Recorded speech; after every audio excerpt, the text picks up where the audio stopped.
নমস্কার, আমি সুমন্ত। চোখ রাখবো এই মুহূর্তে গুরুত্বপূর্ণ খবরগুলোর দিকে। শুরুতেই যে খবরের দিকে অবশ্যই নজর রাখতে হচ্ছে, প্রাক্তন জেলা পশ্চিম ত্রিপুরা জেলা সভাধিপতি বলাই গোস্বামী, তার প্রয়াণ হয়েছে গত দুদিন আগেই বা গতকাল তাকে নিয়ে আসা হয়েছিল চেন্নাই থেকে, এবং আজ তার নিজের বাড়িতে বামুটিয়াতে সেখানে তাকে নিয়ে যাওয়া হয়, তাকে শেষ শ্রদ্ধা জানানো হয়, এবং সেখান থেকে তাকে আজকে নিয়ে আসা হয়েছিল প্রদেশ বিজেপি কার্যালয়।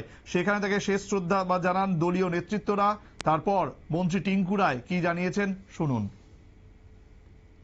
ঘাটতি কিভাবে পূরণ করছেন?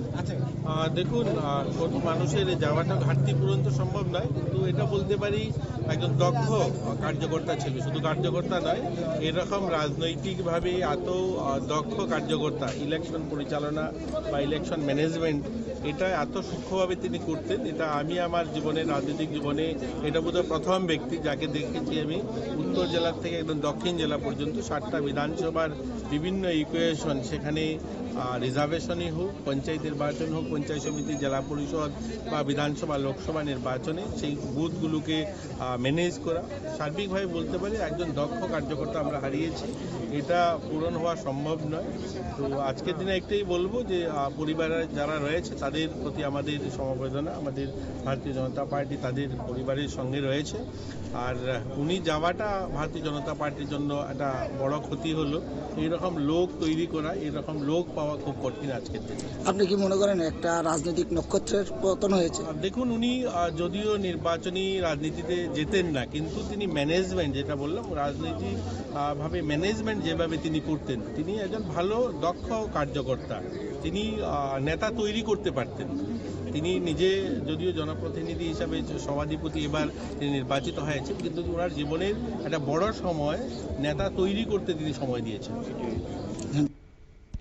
শুনতেই পেলেন মন্ত্রী টিঙ্কু রায়। স্বাভাবিকভাবে দেখতেই পাচ্ছেন যে ছবি সামনে এসছে, সেই ছবিতেই প্রকাশ পাচ্ছে যে বহু মানুষ, দলীয় নেতা বা কর্মীরা, তারা কিন্তু প্রত্যেকেই এই প্রয়াত বলাই গোস্বামীর শেষ যাত্রায় সামিল হয়েছিলেন। বিধায়ক রতন চক্রবর্তী ঠিক কি জানিয়েছেন শুনবো। পরিক্রমা করেছি একই সাথে, বিশেষ করে একজন দক্ষ সংগঠক এবং আইন কানুন সম্বন্ধে, নির্বাচনী আইন এবং অন্যান্য দিকে অত্যন্ত দক্ষ তিনি ছিলেন। সেই কারণে ওনার চলে যাওয়া একটা অপূরণীয় ক্ষতি। দলের একটা বিশেষ সম্পদ আমরা হারিয়েছি। ভবিষ্যতে ওনারই অভাব পূরণ হওয়া খুব কঠিন হবে। মনে করি এটা আমাদের ভারতীয় জনতা পার্টির একটা বিশাল ক্ষতি, এবং আগামী দিনও যাতে ওনার যে পথ বা শিক্ষা, যেভাবে উনি সংগঠনকে সাজিয়ে ট্রেন আপ করতেন, সারাটা ত্রিপুরায় অসম্ভব পরিশ্রমী ছিলেন, নিজের শরীরের দিকে তেমন যত্ন নেননি। যখনই প্রয়োজন হয়েছে দলের কাজে তিনি ছুটে গেছেন, এবং বিশেষ করে নির্বাচনী আইন এবং নির্বাচনী যে পদ্ধতি, সেগুলি কি করে অনুসরণ করতে হয় এবং কোনটা আইনি কোনটা বেআইনি সম্পর্কে তার আইডিয়া নফাদর পড়েছে।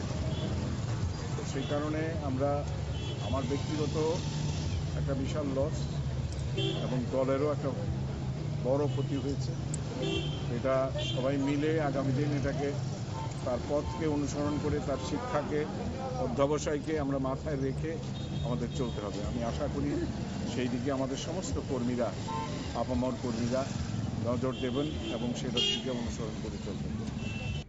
প্রদেশ বিজেপি কার্যালয় থেকে এদিন তার মরদেহ নিয়ে যাওয়া হয় পশ্চিম ত্রিপুরা জেলা পরিষদ কার্যালয়। সেখানেও বহু নেতা কর্মী মন্ত্রীরা, দেখতেই পাচ্ছেন সেই ছবি, তার শেষ যাত্রায় তাকে শ্রদ্ধা জানাতে এসেছিলেন। এবং আজ গত কয়েকদিন ধরে বা গত দুদিন ধরে যেভাবে ফেসবুকে বা তার যারা অনুগামীরা ছিলেন তারা কিন্তু ক্রমাগত পোস্ট দিয়ে যাচ্ছিলেন, এবং আজ যখন তার মরদেহ আসে সেখানে কিন্তু প্রত্যেক নেতা বা কর্মী সেখানে উপস্থিত থেকে তাকে শেষ শ্রদ্ধা জানান। এবং আজকে প্রত্যেকেই কিন্তু দুঃখ প্রকাশ করেন। প্রত্যেকের মুখে একটাই কথা, যে যে গ্যাপটা তৈরি বা হলো সেই গ্যাপটা কিন্তু পূরণ করা খুব কঠিন হবে।